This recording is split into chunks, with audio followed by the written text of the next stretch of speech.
ओडवाड़ा गांव के लोगों के लिए सुखद खबर है। खबर यह है कि अब जो है प्रशासन अतिक्रमण नहीं हटाएगा, या जिन उन मकानों पे जो कार्रवाई चल रही थी जिन्हें अतिक्रमण बताया गया है, जो ओरणी या गोचर में बसे हुए हैं, उनको हटाए जाने पर रोक लगा दी है। यह स्थिति क्यों पैदा हुई और प्रशासनिक अमले का जिस तरह से ट्वीट आया, प्रेस नोट आया कि किसी तरह का दुर्व्यवहार नहीं किया गया, इस पे भी थोड़ा सवाल खड़ा होता है। उस पर बात करेंगे। नमस्कार, मैं प्रदीप हूं, आप थिंक 360 देख रहे हैं। जालोर जिले का ओडवाड़ा गांव देश भर में कल चर्चा का विषय रहा, और चर्चा का विषय इसलिए रहा कि धक्का मुक्की हुई है। निश्चित तौर पे वीडियो में दिख रहे हैं, लोग रो रहे हैं, आंसू निकल रहे हैं। बड़ा सवाल इन आंसुओं और उस आदेश के बीच में जो प्रशासन है, उस प्रशासन पे खड़ा होता है, या उस वर्दी पहने हुए लोगों पे, या वर्दी के इतर जो आदेश दे रहे हैं उन लोगों पे खड़ा होता है कि आप किसकी तरफ हैं। क्या आप एक कागज के आदेश की तरफ हैं या उन लोगों की तरफ हैं। हकीकत में तो ये लोग एक बीच की एक धुरी हैं, जो कि एक व्यवस्था को दो हिस्सों को मिलाते हैं, प्रोसीजर को तय करते हैं। और उस प्रोसीजर को तय करने में अगर किसी तरह की संवेदनाएं नहीं हैं, तो फिर क्यों न रोबोटिक्स और मशीनी व्यवस्थाएं ही सारे प्रोसीजर को तय करें। जालोर सिरोही में लोकसभा के चुनाव निपट गए और उसके बाद ये कार्रवाई हुई है। अगर चुनाव से पहले होती तो क्या राजनेता वहां नहीं होते, और होते तो क्या उनकी भावनाएं इसी तरह की होती। हालांकि देर आए दुरुस्त आए, बाद में राजनेता जागे भी। जागने वालों में संयम लोढ़ा रहे अशोक गहलोत, उनके बेटे वैभव गहलोत जो कि प्रत्याशी हैं जालोर सिरोही लोकसभा क्षेत्र से, वो भी जागे। उन्होंने भी ट्वीट किया और एक मामले को सुप्रीम कोर्ट तक ले जाएंगे। अब ये जो जाग हुई है, इससे एक उम्मीद बंधी है उन सैकड़ों परिवारों को कि आशियाने नहीं उजड़ेंगे। वकील ने जो दलील दी है हाईकोर्ट में कि 80 साल से लोगों के पास पट्टा है, यानी कि देश की आजादी से पहले का अगर पट्टा है, क्योंकि 2021 में जो पॉलिसी आई है, जिस पॉलिसी का उल्लेख हो रहा है कि लोग 35 साल से अधिक समय से बसे हुए हैं, तो उस पर विचार किया जाए प्रभावी तरीके से, सिवाय चक भूमि को अलग से देके गोचर या ओरण का जो महत्व है उसको भी संरक्षित रखा जाए। लेकिन कुल मिला के इस कार्रवाई में जिस तरीके से प्रशासनिक अमले पे कार्रवाई बनती है, निश्चित तौर पे पहले कि अगर गलत जमीन पे पट्टा जारी हुआ है, पट्टा जारी करने वाला कौन है, उसका गिरबान पकड़ा जाए। दूसरा, अगर इस जमीन का बेचान किसी ने किया है, यानी कि कॉलोनी काट के या प्लॉट काट के, तो उसके खिलाफ कार्रवाई हो। तीसरी चीज, इन लोगों की ओर से या सरकार की ओर से जो पक्ष रखा गया, उस पक्ष में संवेदनात्मक पहलू कितना इंपॉर्टेंट है, मानवीय पक्ष का ध्यान रखा गया है या नहीं रखा गया है, और यह चीजें जो हैं वो उच्च न्यायालय के ध्यान में लाई गई हैं या नहीं लाई गई हैं, इन चीजों पे बात करना बनता है।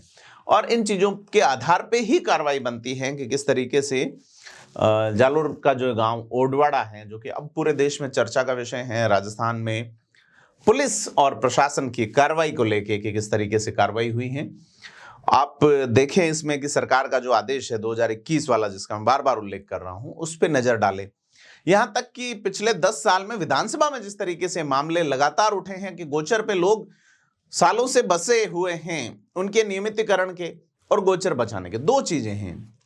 क्या लोगों को उजाड़ के गोचर बसाया जाए, और अगर गोचर था यानी कि चरागाह भूमि थी और उस पर कोई बस गया है, तो उसको अगर स्थानांतरित किया जा रहा है तो उसके सर पे छत होगी या नहीं, पांव तले जमीन होगी या नहीं, और गोचर बचाया जाना भी जरूरी है। तो मैं आपको 2 बार पहले भी उदाहरण दे चुका कि सरकार को जब जमीन चाहिए जीएसएस बनाने के लिए, सरकार को जब जमीन चाहिए किसी कॉलोनी काट के पैसे कमाने के लिए, पाली का उदाहरण आपके ध्यान में, नगर परिषद सभापति केवल चंद गुलेच्छा हुआ करते थे, जिनका नाम याद रखा जाना चाहिए। उनके नेतृत्व में नई पाली बसाई गई, सैकड़ों बीघा भूमि गोचर की जमीन पे बसाई गई है। अन्यत्र जमीन देने का वादा है, आज तक नहीं दी गई, या दी भी गई है तो हमें पता नहीं कि वहां गोचर के रूप में क्या पशु चरने की स्थिति है या नहीं है। आप गांव से 50 किलोमीटर दूर जो रामासिया गांव का गोचर है, वहां से सैकड़ों किलोमीटर दूर अगर गोचर की भूमि दे देते हैं, तो इस गांव के पशु कहां चरेंगे।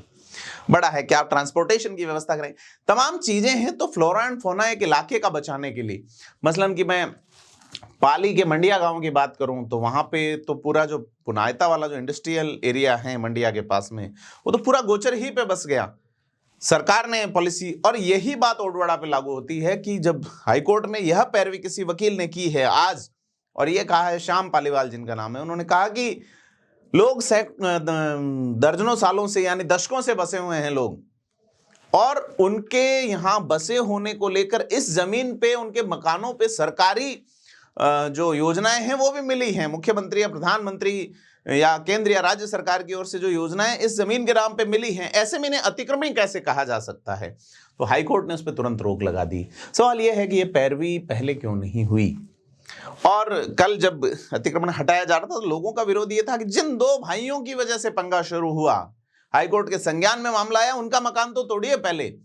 चूंकि प्रभावशाली लोग जो है वो न्यायिक व्यवस्था तक पहुंच जाते हैं और वहां जो उनके लिए चीजें मुकम्मल हो जाती है, तो मुझे आइवर जेनिंग्स याद आते हैं, अक्सर याद आते हैं कि भारतीय संविधान वकीलों का स्वर्ग है।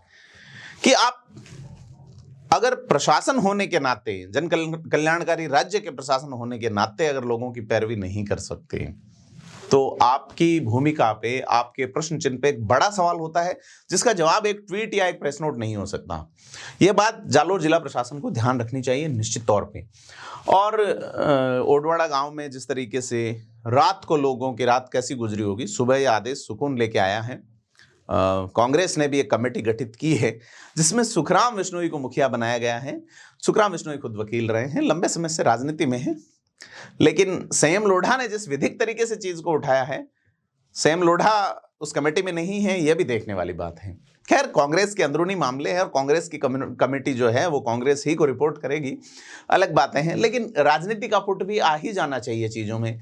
छगन सिंह राजपुरोहित भजनलाल शर्मा के पास पहुंचे और अपील की है, काश वो पहले पहुंच जाते, क्योंकि 2 मई को नोटिस दे दिया गया था और आपका चुनाव तो 26 को फ्री हो चुका था। फिर आप 2 मई से 16 मई तक प्रशासनिक कार्रवाई का इंतजार करते रहे। बड़ी बात है, क्योंकि प्रशासनिक अमले ने बड़े पैमाने पे तैयारियां की होगी।